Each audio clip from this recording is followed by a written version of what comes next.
बीरबल की लाठी का राज।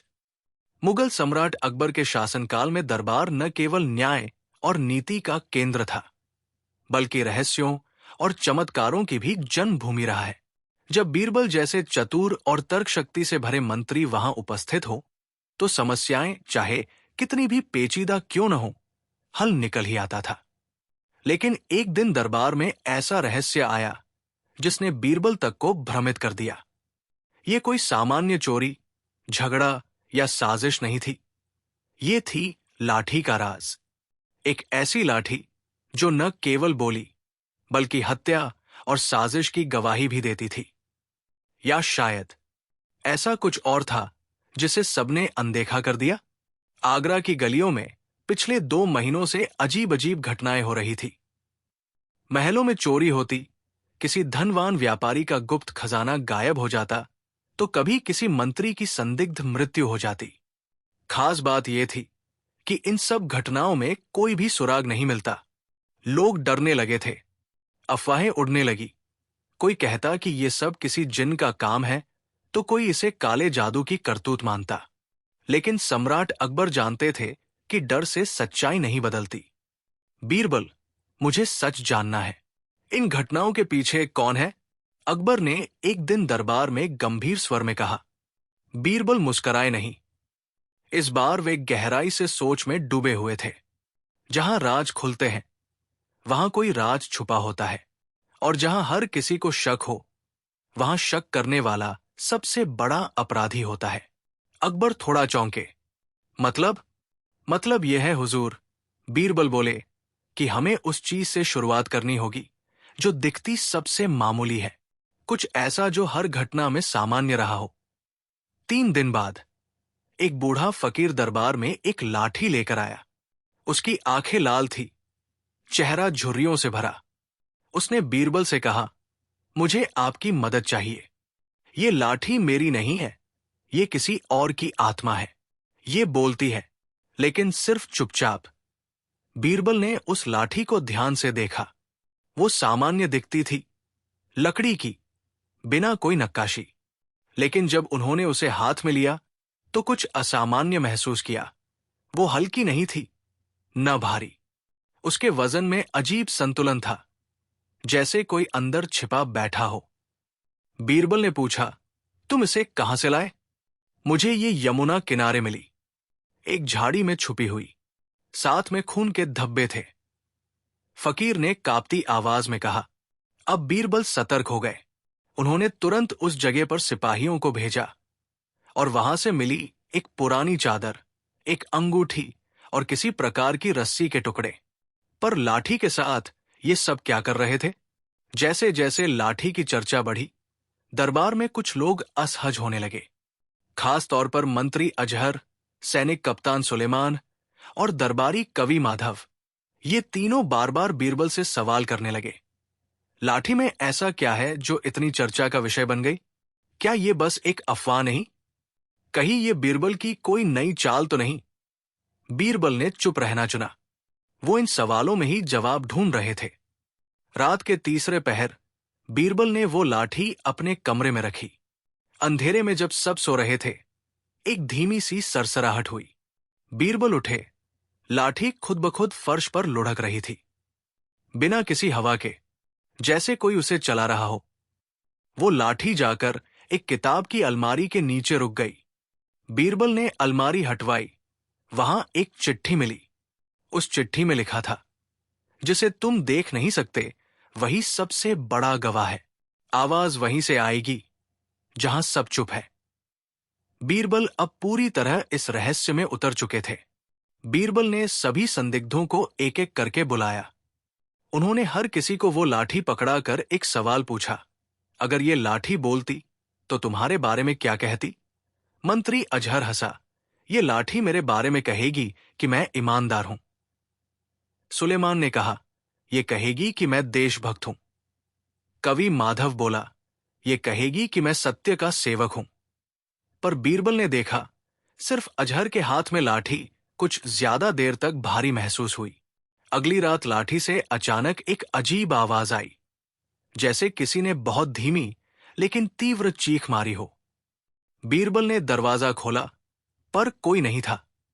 फिर उन्होंने लाठी को ध्यान से देखा। उसकी सतह पर एक महीन दरार दिखाई दी। जब उन्होंने उसे उंगली से दबाया, एक बहुत छोटा सा संदूक बाहर निकला। उसमें एक पुरानी नक्शा था, जिसमें महल के नीचे गुप्त सुरंग का रास्ता बना हुआ था। बीरबल, सलीम और कुछ सिपाही उस सुरंग में गए। वहां की हवा ठंडी, अंधेरी और दमघोंटू थी। कुछ दूर चलने पर उन्होंने 3 रास्ते देखे, एक सीधा, एक बाएं और एक दाएं। लाठी अपने आप दाएं घूमी। वहां एक छोटा सा तहखाना मिला। उसमें थे पुराने खजाने के चिन्ह, कुछ दुर्लभ मूर्तियां और सबसे चौंकाने वाली बात, राजपत्र, जिसमें लिखा था कि किसी समय दरबार में गद्दारी हुई थी और एक नकली मंत्री को नियुक्त किया गया था। बीरबल ने सारी कड़ियों को जोड़ा। अजहर, जिसने सबसे पहले चिढ़कर प्रतिक्रिया दी थी, वही सबसे ज्यादा डरा हुआ लग रहा था। लेकिन क्या ये इतना सीधा था? एक रात बीरबल ने लाठी को अजहर के घर के पास जमीन में गाड़ दिया। अगली सुबह वहां से एक लाश मिली, जो पूरी तरह सड़ी-गली थी, पर कपड़ों और अंगूठी से स्पष्ट था कि वो वास्तविक मंत्री था, असली अजहर। तो अब जो दरबार में मंत्री है, वो कौन है? बीरबल ने ये सब दरबार में पेश किया। नकली अजहर कांपने लगा। पर तभी कवि माधव ने कुछ कहा। अगर वो नकली है, तो असली कवि कौन है? ये सवाल सभी को चौंका गया। बीरबल जैसे ही कुछ कहने लगे, तभी महल की छत से एक तीर आया और लाठी के ठीक पास गिरा। उस तीर पर चिट्ठी बंधी थी, तुम केवल सतह तक पहुंचे हो, असली खेल अब शुरू होता है। बीरबल ने मुस्कुराते हुए कहा, तो असली मास्टरमाइंड अब सामने आएगा। लाठी ने हमें दरवाजे तक पहुंचा दिया है, अब देखना है उसके पार क्या है। अकबर चिंतित थे, लेकिन उन्होंने बीरबल पर भरोसा जताया।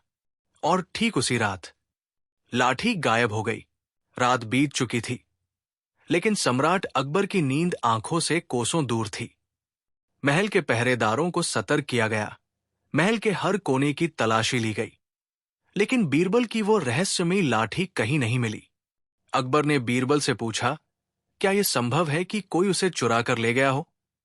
बीरबल कुछ क्षण चुप रहे और फिर बोले, हुजूर, अगर ये चुराई गई है तो चोर उसे छिपाएगा नहीं, बल्कि उसका उपयोग करेगा। लेकिन यदि वो गायब हुई है, तो ये कुछ और है। या तो कोई उसे जिंदा नहीं देखना चाहता, या कोई उसे सुनना नहीं चाहता। ये शब्द हवा में तैरते हुए पूरे दरबार में फैल गए। डर और संदेह का वातावरण गाढ़ा होता जा रहा था। 3 दिन बाद राजमहल के एक कोने में काम कर रहे एक बढ़ी को दीवार के पीछे एक पुराना छुपा चित्र मिला। चित्र किसी प्रकार की मूर्तिकला जैसा था। उसमें बीरबल, अकबर और एक लाठी को दिखाया गया था, परंतु चौथा चेहरा धुंधला कर दिया गया था। किसी ने जानबूझकर उसे मिटाया था। चित्र के नीचे लिखा था, चारों के बिना सच्चाई अधूरी है। जब एक खोया जाए, तो तीनों का धैर्य ही उसे वापस ला सकता है, लेकिन अगर 2 छिप जाएं, तो चौथा हमेशा मरता है। बीरबल इस संकेत को देखकर गंभीर हो गए। क्या यह किसी पुराने षड्यंत्र का हिस्सा था? क्या यह सब पहले भी हो चुका था? उस रात बीरबल ने कुछ ऐसा किया जिससे पूरे दरबार में हलचल मच गई। उन्होंने कवि माधव को सिपाहियों द्वारा बंदी बनवाया। अकबर ने चौंक कर पूछा, क्या सबूत है? बीरबल बोले, सबूत नहीं, परंतु कवि होने के बावजूद वो हर घटना के अगले दिन ही कविता में उसका वर्णन करता था, जैसे उसने पहले से सब कुछ देखा हो। वो भविष्य नहीं देखता था। शायद उसका अतीत कुछ ज्यादा गहरा था। माधव मुस्कराया, क्या तुम डर गए हो? बीरबल, जब लाठी नहीं रही, तो तुम्हारे पास क्या है? बीरबल ने जवाब दिया, वक्त और सन्नाटा दोनों ही बोलते हैं, अगर उन्हें सुना जाए। बीरबल ने कवि माधव को उसी सुरंग में ले जाकर बंद किया, जहां उन्हें पहले मंत्री अजहर की असली लाश मिली थी। लेकिन इस बार बीरबल अकेले नहीं थे। उन्होंने दरबार के एक गुप्तचर, अरशद, को भी अपने साथ रखा था, जिसने हाल ही में कुछ नई जानकारी दी थी। हुजूर, महल के नीचे सिर्फ एक ही सुरंग नहीं है, वहां 5 सुरंगें हैं और उनकी दीवारों पर कोई अजीब भाषा में लेख है, शायद किसी प्राचीन संप्रदाय की भाषा। बीरबल और अरशद ने जब उन दीवारों को देखा तो पता चला ये रहा सिंधु संप्रदाय की भाषा है, एक गुप्त समूह जो सैकड़ों साल पहले सत्ता के बीच छिपे रहस्य को लिखकर दीवारों में बंद कर देता था। उनकी मान्यता थी कि सच को खुली जुबान से नहीं, छुपे चिन्हों से कहा जाए। सुरंगों में तीसरे रास्ते पर एक लोहे का भारी दरवाजा था जिसे सदियों से खोला नहीं गया था। बीरबल और अरशद ने उसे जबरदस्ती खोला। अंदर एक कमरे में उन्हें एक नई लाठी मिली, बिल्कुल वैसी ही जैसी पहले थी। लेकिन इस लाठी की बनावट में एक फर्क था। इसके ऊपरी हिस्से पर 3 नाम खुदे हुए थे, अजहर मूल मंत्री, माधव कवि, सलीम राजकुमार। बीरबल चौंक गए। ये राजकुमार सलीम का नाम क्यों खुदा हुआ था? बीरबल ने अकबर से कुछ नहीं कहा। उन्होंने राजकुमार सलीम को एक आम भोज में आमंत्रित किया और वहां वही लाठी उनकी कुर्सी के नीचे रखवा दी। सलीम का चेहरा एक क्षण को पीला पड़ा। उन्होंने पूछा, ये क्या है? बीरबल ने विनम्रता से जवाब दिया, बस एक लाठी है, यादें ताजा कर रही थी। बिना एक शब्द बोले सलीम वहां से उठकर चले गए। अकबर को शक हुआ। बीरबल, क्या तुम मेरे बेटे पर शक कर रहे हो? बीरबल ने कहा, नहीं हुजूर, मैं सिर्फ ये जानना चाहता हूं कि ये नाम इस लाठी पर खुदा कैसे और किसने किया? रात के अंधेरे में सुरंग के पास एक चीख सुनाई दी। जब बीरबल और सिपाही पहुंचे तो गुप्तचर अरशद की लाश पड़ी थी। उसकी आंखें खुली थी और हाथ में वही लाठी जकड़ी हुई थी। उसके गले में एक कागज की चिट्ठी लटक रही थी। सलीम, माधव और अजहर 3 गवाह नहीं, 3 हिस्सेदार हैं। बीरबल चौथा है और अगला निशाना भी। अब ये बात साफ थी, ये केवल चोरी और षड्यंत्र नहीं था, ये सत्ता के भीतर एक गहरी साजिश थी। अब जब दूसरी लाठी बीरबल के पास थी, उन्होंने उसे महल की सबसे शांत जगह, निर्वाण कोठरी में रखा। वो जगह महल का सबसे पुराना कमरा थी, जहां कभी राजपुरोहित ध्यान किया करते थे।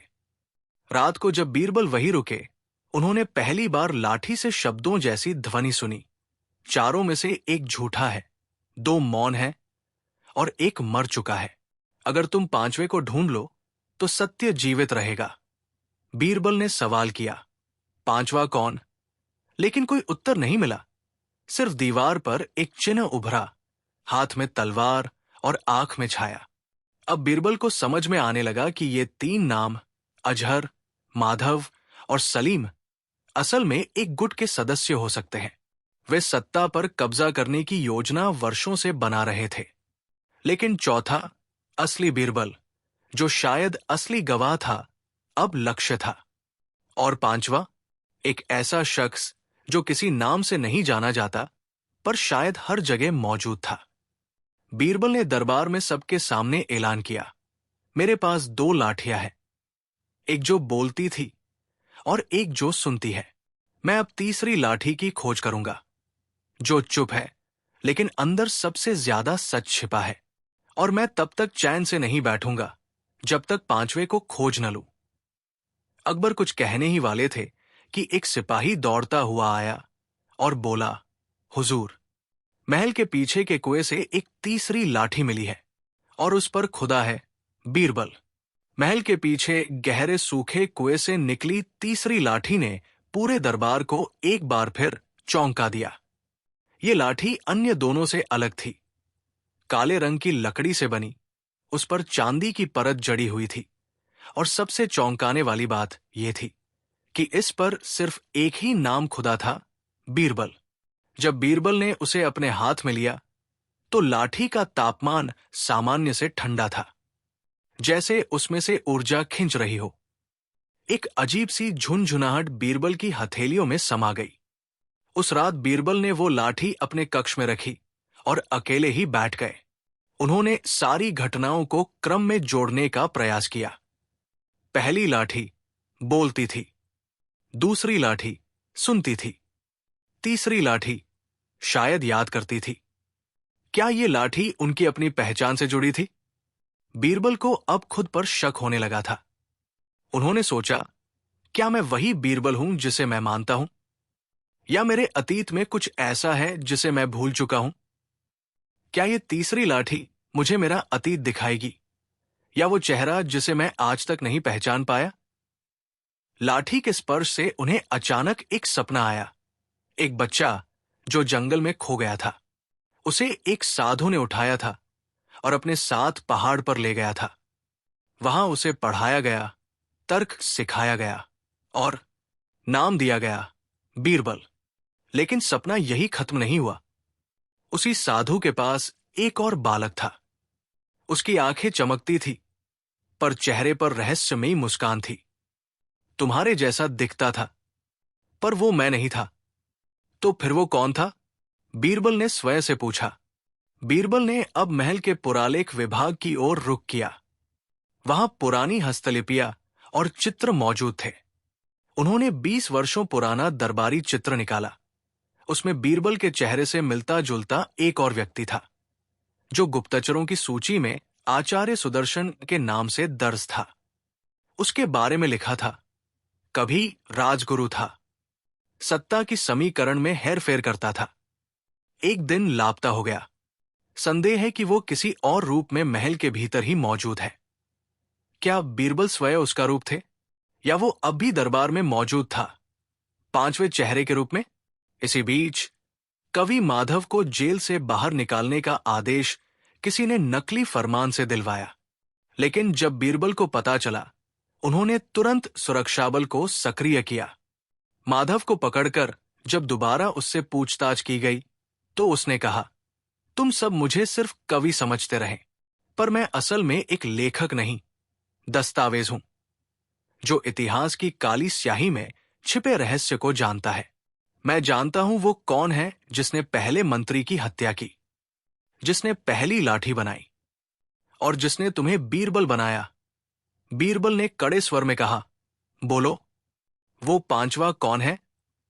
माधव की आंखें बंद हो गई। उसने धीरे से कहा, जिस दिन तुम अपने पहले गुरु का नाम याद करोगे, उसी दिन पांचवा चेहरा सामने आएगा। जब तक तुम्हारा अतीत अधूरा है, तुम्हारा वर्तमान भी नकली है। बीरबल अब दिन रात ध्यान साधना में लग गए। तीसरी लाठी उनके पास रहती थी, और हर रात वो उनके सपनों में कोई नई छवि दिखाती थी। एक भिक्षु जो हथियार बनाता था, एक दरबार जहां दो बीरबल बैठे थे, एक बच्चा जिसे एक अंधा आदमी बीरबल कहकर पुकारता था, लेकिन दूसरा आदमी कहता था, नहीं, ये सुदर्शन है। बीरबल ने अब लाठी की परतों को उखाड़ना शुरू किया। उसमें छिपा था एक आयताकार लौह पत्र, जिस पर संस्कृत में लिखा था, अहम द्वितीय नास्मि, अहम प्रतिबिंब अस्मि। मैं दूसरा नहीं हूं, मैं प्रतिबिंब हूं। अब सवाल बड़ा था, प्रतिबिंब किसका? बीरबल ने एक रात राजकुमार सलीम को गुप्त रूप से मिलने बुलाया। सलीम, क्या तुमने कभी अपने जीवन में किसी ऐसे गुरु का नाम सुना है जो तुम्हारे पिता से भी ज्यादा तुम्हारे मन को जानता था? बीरबल ने पूछा। सलीम रुके और बोले, हां, एक थे। वे महल नहीं आते थे, लेकिन पिता अक्सर उनका जिक्र करते थे। वे कहते थे, वो आदमी दरबार में न होकर भी दरबार से बड़ा है। उसका नाम था रुद्र अग्निवेश। बीरबल के हाथ से लाठी गिर गई। सपने में जो साधु आता था, वही रुद्र अग्निवेश था। बीरबल ने अब निष्कर्ष निकाला, पांचवा चेहरा कोई नया व्यक्ति नहीं, बल्कि हम सबके भीतर मौजूद वो भ्रम है जो हमें अपनी असली पहचान से दूर रखता है। उन्होंने दरबार में घोषणा की, ये राज सिर्फ एक लाठी का नहीं है, ये उस आईने का है जिसमें हर चेहरा झूठ लगने लगता है, जब तक कि हम स्वयं को न पहचाने। लेकिन तभी महल की घंटी बजी।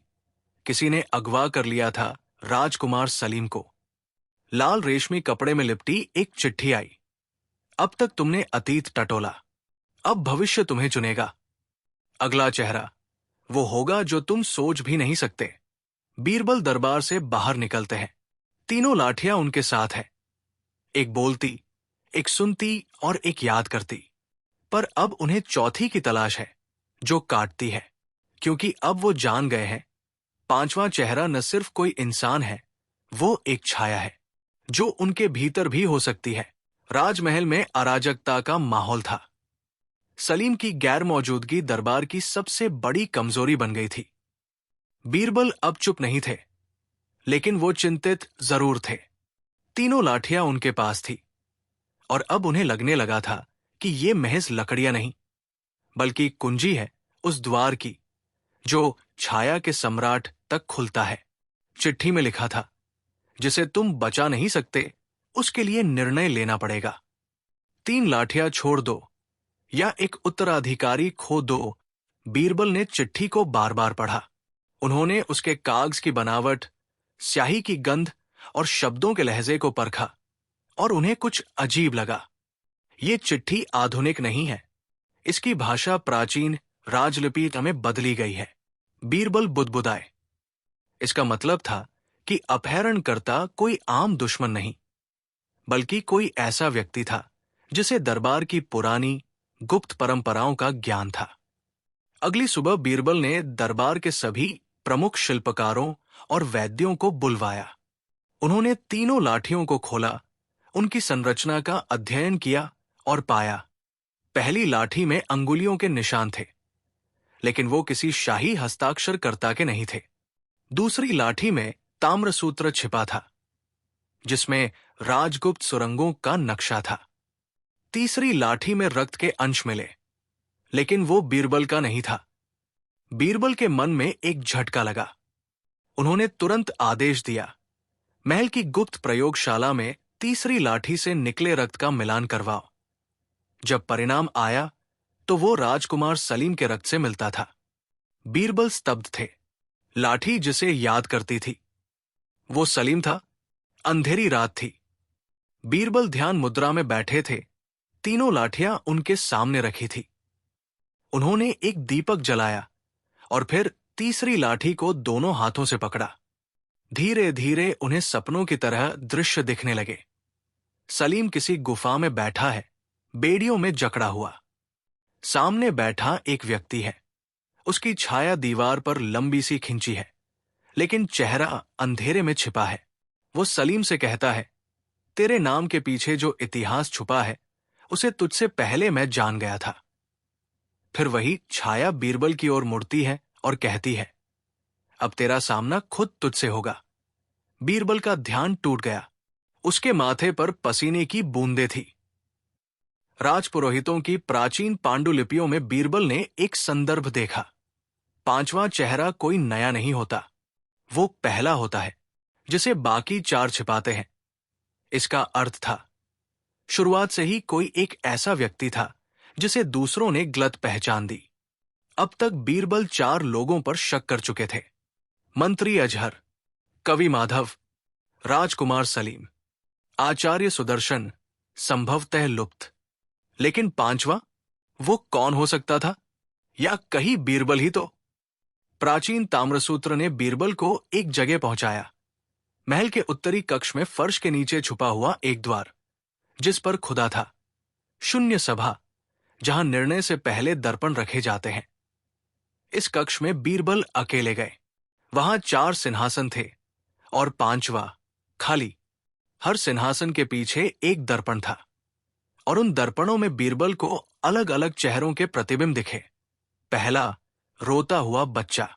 दूसरा, जंजीर में जकड़ा हुआ सलीम। तीसरा, खून से लथपथ माधव। चौथा, अंधेरे में गुम एक छाया। पांचवा दर्पण खाली था, लेकिन धीरे धीरे उसमें बीरबल का चेहरा उभर आया। बीरबल ने सिर झुकाया, क्या पांचवा चेहरा? मैं स्वयं हूं। तभी दर्पण में एक चेहरा दिखाई दिया, पूरी तरह काले वस्त्रों में, आंखों में चमक और चेहरे पर जानी पहचानी मुस्कान। बीरबल, तू भूल गया कि मैं तेरा दूसरा रूप हूं। वो जो न्याय नहीं, नियंत्रण चाहता था। बीरबल काम गए। छाया का सम्राट कोई और नहीं, उनका ही विलुप्त व्यक्तित्व था, जो उन्होंने ज्ञान और नीति के लिए त्याग दिया था। अब तूने 3 लाठियां पाली है, वो जो बोलती है, वो जो सुनती है और वो जो याद रखती है। अब चौथी की बारी है, वो जो बदलती है। बीरबल ने शून्य सभा से बाहर निकलते ही महसूस किया, वो अकेले नहीं है। एक परछाई हर जगह उनका पीछा कर रही है। उन्होंने सबसे गुप्त पहरेदार नदीर को बुलवाया, जिसने बताया, एक लाठी और है जिसे रुद्र अग्निवेश ने बनवाया था, लेकिन वो लाठी इंसानों को बदल देती है, उनकी यादें, उनका रूप और यहां तक कि उनका अतीत भी। बीरबल ने पूछा, वो लाठी कहाँ है? नदीर बोला, वो लाठी किसी को नहीं मिली, लेकिन आखिरी बार वो एक दरबारी महिला के पास देखी गई थी, जिसका नाम था रूहानी। रूहानी एक दासियों की प्रमुख शांत सी महिला, लेकिन आज वो गायब थी। बीरबल ने उसकी कोठरी की तलाशी ली। वहां एक पुरानी पोथी मिली, जिसके पन्नों में छुपा था एक शीशे का टुकड़ा, जिसमें बीरबल का चेहरा साफ साफ झलक रहा था, लेकिन उसकी आंखें नीली थी। बीरबल की आंखें तो काली थी। तो ये चेहरा किसका था? सलीम अभी भी लापता है। बीरबल को चौथी लाठी की गंध मिल चुकी है, पर उसका स्थान अज्ञात है। छाया का सम्राट अब खुलकर सामने नहीं आता, लेकिन वो हर निर्णय को प्रभावित कर रहा है। बीरबल ने तीनों लाठियां सम्राट अकबर को सौंपी और कहा, अब निर्णय आपको करना है हुजूर। अगला कदम दरबार को बचा सकता है या पूरी सल्तनत को निगल सकता है। अकबर ने पूछा, तो फिर क्या करें? बीरबल बोले, अब हमें उस युद्ध के लिए तैयार होना होगा जो शस्त्र से नहीं, आत्मा से लड़ा जाएगा, क्योंकि अगला चेहरा सिर्फ छाया नहीं, शायद सत्ता है। 5 दिनों से राजकुमार सलीम लापता था। महल में सन्नाटा था और सम्राट अकबर की आंखों में नींद की जगह चिंता बस चुकी थी।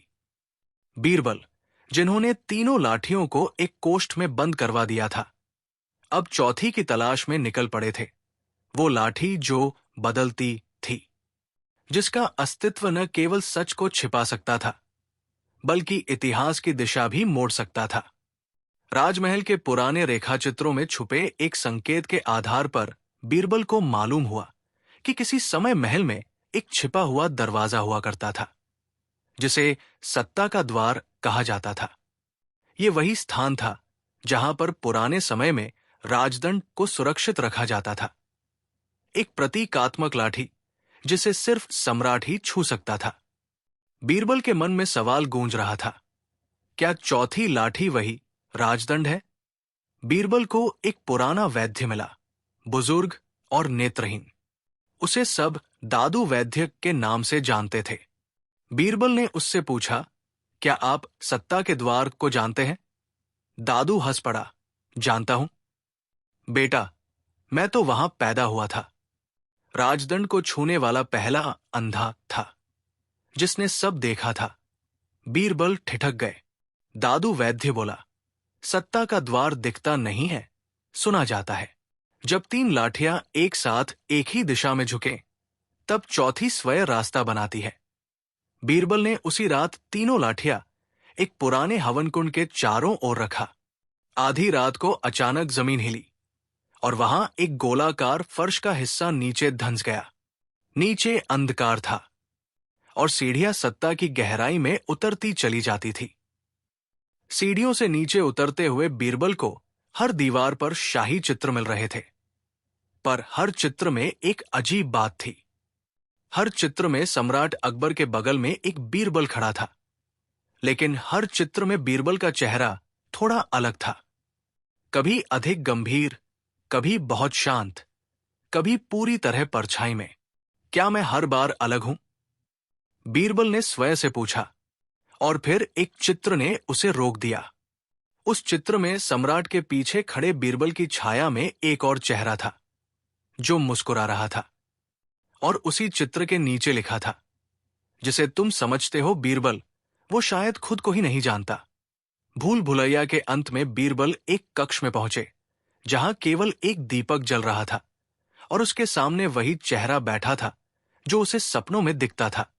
वो उठ खड़ा हुआ और बोला, मैं हूं। आचार्य सुदर्शन, तुमने मुझे पहले भी देखा है, मगर कभी पहचाना नहीं।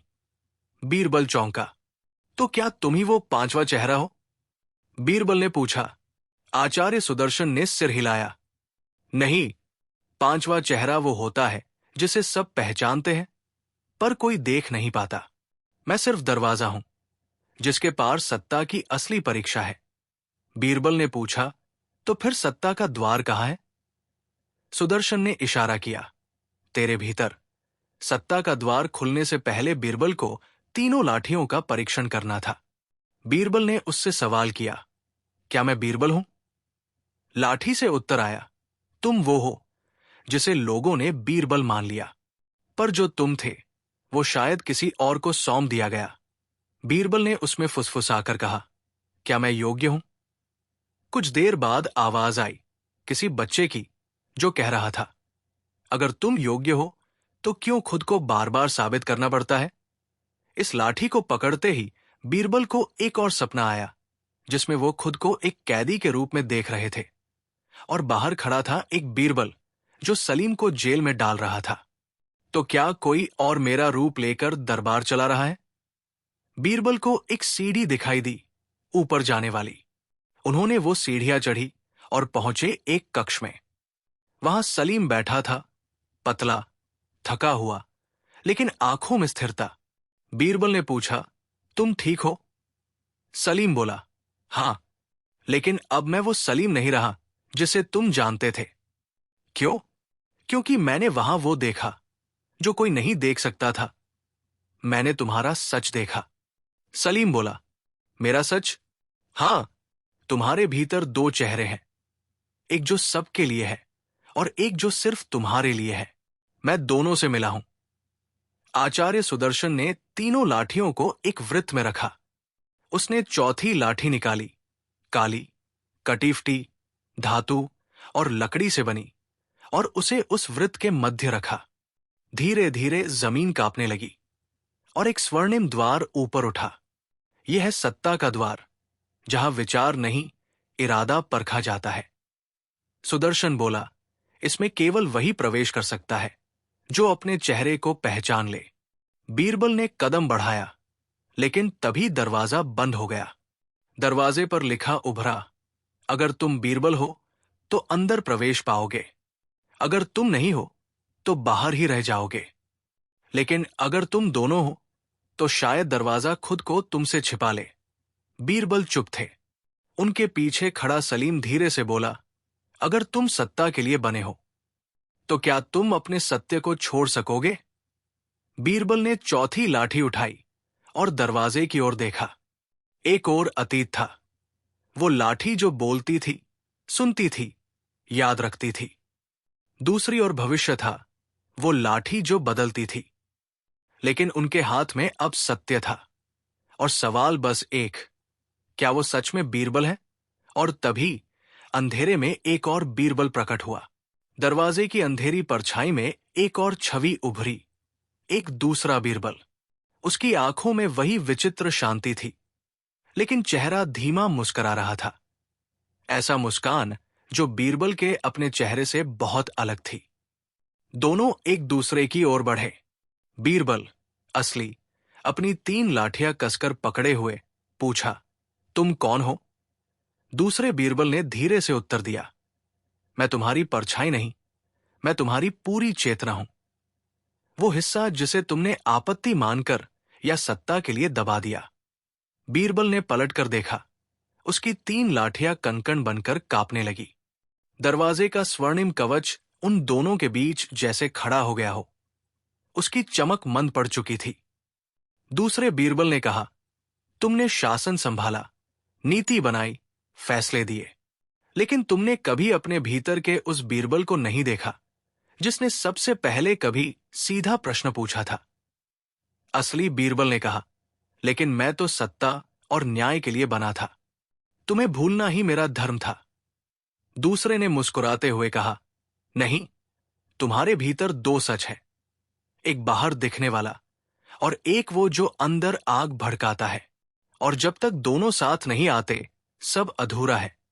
दूसरे बीरबल ने तीन लाठियां उठाई और एक एक करके उनमें परिवर्तन कर दिया। बोलने वाली लाठी में आवाज आई। सामने वालों को मैंने संभाला है, लेकिन खुद को नहीं। सुनने वाली लाठी ने कहा, मैंने राजदरबार सुना है, लेकिन अपनी आवाज कभी नहीं सुनी। याद रखने वाली लाठी ने कहा, मैंने इतिहास जब्त किया है, लेकिन मेरा अपना इतिहास खो गया है। असली बीरबल काम गया। दूसरे ने छाया में हाथ बढ़ाया। वहां चौथी लाठी झिलमिला रही थी, वो लाठी जिसकी हिस्सेदारी सत्ता में छिपी थी। दोनों बीरबल एक दूसरे के सामने खड़े थे। एक भीतर की आवाज, एक बहरी आदर्श।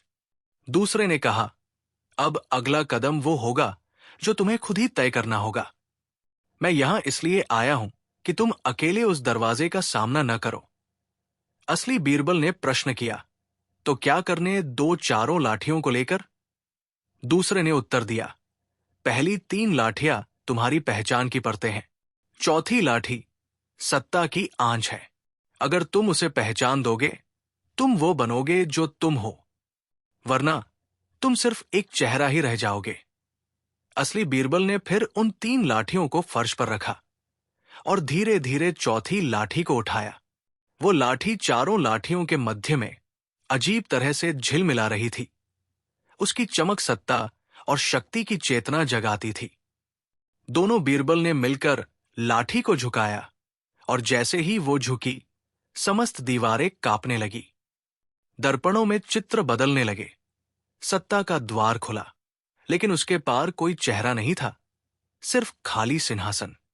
बीरबल ने देखा, सिंहासन बिल्कुल वैसा ही था जैसा किसी सम्राट का हो, लेकिन उस पर बैठना कोई नहीं चाहता था। चारों लाठियां उस सिंहासन की ओर इशारा कर रही थी। दूसरे बीरबल ने कहा, सत्ता का अंत नहीं होता, बस वो बदलती है। जब तू सिंहासन पर बैठेगा तो भी वही सवाल पूछेगा, कौन मैं हूं? असली बीरबल कांप रहा था। बीरबल ने चौथी लाठी सिंहासन पर रख दी। उसके हाथ कांप रहे थे, पर भीतर एक विचित्र शांति थी। दूसरे बीरबल ने मुस्कुराया, अब वो कदम उठाओ जिसे पहचानों की खातिर लिया जाना चाहिए। बीरबल धीरे से सिंहासन पर बैठने को झुका, और तभी एक तेज रोशनी छितराई। रोशनी के थमने पर चौथी लाठी वहां गायब थी। सिंहासन खाली था। तीनों लाठियां फर्श पर मिलकर एक वृत्त बनाती थी। दोनों बीरबल गायब थे। उसकी जगह सिर्फ एक श्वेत दीप जल रहा था। उस दीप की लौ में एक अंतिम शब्द झिलमिला रहा था, सत्य। दरवाजे से निकलने पर बीरबल ने देखा कि सिंहासन की जगह चारों लाठियां एक वृत्त बना रही हैं, और उनके बीच एक श्वेत दीप जल रहा था। दीप की लौ अचानक फूटी और एक अजीब सी स्वरित ध्वनि गूंजी। सत्य का मूल कभी व्याख्यान में नहीं, बल्कि अनुभव में मिलता है। बीरबल के मन में कई सवालों ने जन्म लिया। क्या यह संकेत था या फिर एक परीक्षा? अचानक दीवारों पर प्रकाश चमका, और बीरबल ने खुद को उसी भूल भुलैया में पाया जहां पहले था। लेकिन इस बार हर दीवार पर एक करामती दर्पण था। एक दर्पण में वो बचपन का बीरबल दिखाई पड़ रहा था, जिसने पूछने की शक्ति रखी थी। दूसरी में वह युवा बीरबल था, जिसने न्याय करने की शक्ति प्राप्त की थी। तीसरी में वो बीरबल था, जिसने सत्ता संभालने का निर्णय लिया। चौथी में वो बीरबल था, जिसकी आंखों से असली आत्मा झलक रही थी। और फिर सभी दर्पणों का प्रतिबिंब एक साथ फ्लैश में मिल गया। एक तेज प्रकाश, उसके भीतर एक चौथा प्रतिबिंब उभरा, बिना चेहरा, सिर्फ क्रिया का प्रतिबिंब। उस प्रतिबिंब ने आवाज की, यदि तुम बीरबल हो तो बताओ, सत्ता किसके लिए है? स्रोत के लिए या तर्क के लिए? न्याय किसके लिए है, जनता के लिए या अपने लिए? बीरबल कुछ कह नहीं पाए। उन सवालों ने उनके मन की खिड़कियां खोल दी। क्या वो सही मायने में सत्ता के योग्य थे? क्या न्याय उनके अतीत का वो बीरबल बनाता था जिसे वे भूल चुके थे? जैसे ही दीप की लौ मंद हुई, 2 छवियां सामने आई। पहला बीरबल, वो जो सत्ता संभाल चुका था लेकिन दोषियों को छोड़ देता था। दूसरा बीरबल, वो जो सत्य पहचानता था लेकिन सत्ता को खो चुका था। ये दोनों छवियां एक दूसरे की ओर बढ़ी और साथ ही बीरबल भी उनके बीच था। एक बीरबल ने कहा, मेरी बुद्धि से किसी को भी राज तक पहुंचाया, लेकिन क्या उसमें इंसानियत बची थी? दूसरे ने कहा, मेरी इच्छा से सत्य बोले, लेकिन क्या तब राज बिना जाएगा? दीप फिर से प्रज्वलित हुआ और चारों लाठियां फिर से कंपन करने लगी। बीरबल की आत्मा भीतर झंकृत हुई। एक आवाज गूंजी, तुम्हें चुनना होगा। जब तुम सत्ता चुनोगे तो क्या तुम सत्य से समझौता करोगे? और जब तुम सत्य चुनोगे, क्या तुम सत्ता की कीमत चुकाने को तैयार हो? बीरबल हाथ रखें, दो लाठियां, पहली बोलने वाली और तीसरी याद रखने वाली। वे अंदर झकझोर रहे थे, जैसे बीरबल का अतीत और वर्तमान एक से टकरा रहे हों। बीर्ण अवस्था में बीरबल ने चौथी बदलने वाली लाठी भी उठाई। दीप की लौ प्रचंड हुई। तीनों लाठियां एक साथ तेज रोशनी की किरण बनकर फूट पड़ी और बीच से एक अपार ऊर्जा निकलकर बीरबल को घेरे। इसी बीच कक्ष की अंधेरी कोने में एक चौराहा प्रकट हुआ, जहां चार रास्ते अलग अलग दिशाओं में खिंचे थे, जैसे चार विकल्प हो। न्याय का मार्ग, सत्ता की राह, सत्य की खोज, व्यक्तिगत पहचान की यात्रा। बीरबल के सामने चार मंजिलें थी, लेकिन उसे अब यह तय करना था कि वो किस दिशा चलेगा। बीरबल की चार रहस्यमयी लाठियों और अंधेरे महल की गूढ़ता अब अंतिम बिंदु पर पहुंच चुकी है। हर लाठी एक दिशा, एक विचार और एक जिम्मेदारी का प्रतीक थी। लेकिन अब वो क्षण आ गया है जब बीरबल को अपने जीवन के सबसे कठिन निर्णय का सामना करना है। एक ऐसा निर्णय जो न केवल उसकी आत्मा को परखेगा, बल्कि पूरे राज्य के भविष्य को भी आकार देगा। ये अंतिम अध्याय है, जहां हर रहस्य उजागर होगा, हर मोड़ स्पष्ट होगा और अंत पूर्ण रूप से उजाला लेकर आएगा। चार दिशाएं, न्याय, सत्ता, सत्य और पहचान। बीरबल उन लाठियों के समक्ष खड़ा था, जो अब धीरे धीरे चमकने लगी थी। लाठियां कोई सामान्य वस्तु नहीं थी। वे दरअसल चार अलग अलग महामुनियों की आत्मा का प्रतिरूप थी, जिन्हें वर्षों पहले एक साजिश में मार डाला गया था। इन महामुनियों ने अंतिम समय में अपनी चेतना इन लाठियों में संचित की थी। हर लाठी में एक आत्मा, एक ज्ञान, एक सत्य था। पहली लाठी धर्माचार्य आदिग्रह की, जो न्याय का प्रतीक थी। दूसरी लाठी राजदंडवेद तपस्वी की, जो सत्ता और व्यवस्था की प्रतीक थी। तीसरी लाठी मौननिष्ठ संकल्पवाणी की, जो सत्य और मौन की ताकत दर्शाती थी। चौथी लाठी स्वयं बीज की, जो आत्मबोध और पहचान का प्रतीक थी। इन लाठियों के सम्मुख बीरबल को दिखाया गया उसका अतीत, वर्तमान और संभावित भविष्य। हर स्थिति में वो अपने निर्णयों की कसौटी पर था। दीप की लौ अब बीरबल के चारों ओर घूमने लगी। हर बार लौ किसी एक लाठी के पास जाकर रुकती और वहां से एक गूंज उठती, एक प्रश्न, एक प्रसंग या एक पीड़ा। पहली लाठी से गूंजा, क्या तूने हमेशा न्याय किया? नहीं, तूने दरबार की राजनीति के चलते कई बार सत्य को छुपाया। दूसरी लाठी बोली, क्या तूने सत्ता को कभी भ्रष्ट नहीं किया? याद कर, सेनापति मुशीर के प्रकरण में तूने मौन सहमति दी थी। तीसरी लाठी ने तंज किया, सत्य तेरे लिए साधन था या लक्ष्य? तूने सत्य का चयन सिर्फ तब किया जब वो सुविधाजनक था। चौथी लाठी की आवाज शांत थी, लेकिन तीव्र। क्या तूने कभी खुद को जानने की कोशिश की, या तो सिर्फ दरबार की छाया बनकर रह गया? बीरबल थरथरा गया। पहली बार उसने खुद को कमजोर पाया। उसकी चतुराई, उसकी शब्दों की शक्ति, सब मौन हो गई थी। दीपक अचानक प्रज्वलित हुआ और बीरबल एक और गुप्त कक्ष में पहुंचा। वहां एक गोल मेज थी, जिसके चारों ओर चार पुरानी मूर्तियां बैठी थी। वही महामुनि जिनकी चेतना लाठियों में थी। वे जीवित प्रतीत हो रहे थे। उन्होंने बीरबल से एक प्रश्न पूछा। हमारी चेतना लाठियों में कैद थी, क्योंकि एक षड्यंत्रकारी ने हमें धोखा देकर मार डाला। क्या तू उस षड्यंत्रकारी को पहचानता है? बीरबल के सामने चित्र उभरे। अकबर, कुछ दरबारी, मुशीर, वजीर खुर्रम और अंत में एक छाया जो हमेशा चुपचाप थी। अचानक उस छाया का चेहरा उभरता है। वो कोई और नहीं बल्कि पुराना दरबारी राजगुरु सोमेश्वर था। सोमेश्वर, जिसे अकबर अंध भक्ति में मानते थे, वो इन महामुनियों से ईर्ष्या रखता था। उसने चुपचाप उन्हें विष देकर मारा और उनकी लाठियां धार्मिक अवशेष कहकर दरबार को सौंप दी। अब बीरबल को अकबर के समक्ष ये सत्य उजागर करना था, लेकिन वो जानता था ये सिर्फ एक राजा को नहीं बल्कि उसकी आस्था को तोड़ने जैसा होगा। फिर भी वो महल लौटा। दरबार में बीरबल ने सबके सामने सारा रहस्य बताया। लाठियों की आत्माएं, सोमेश्वर की चाल और सत्ता के नाम पर न्याय की हत्या। दरबार स्तब्ध रह गया। अकबर ने कुछ नहीं कहा। वो सिर्फ उठा और बोला, अगर बीरबल की बातें सत्य हैं, तो लाठियां अपने आप निर्णय करेंगी। चारों लाठियां वही लाई गई। बीरबल ने धीरे धीरे उन्हें बीच सभा में रखा और दीपक जलाया। उसी क्षण चारों लाठियां चमक उठीं और सोमेश्वर की छवि उनके प्रकाश में जलने लगी।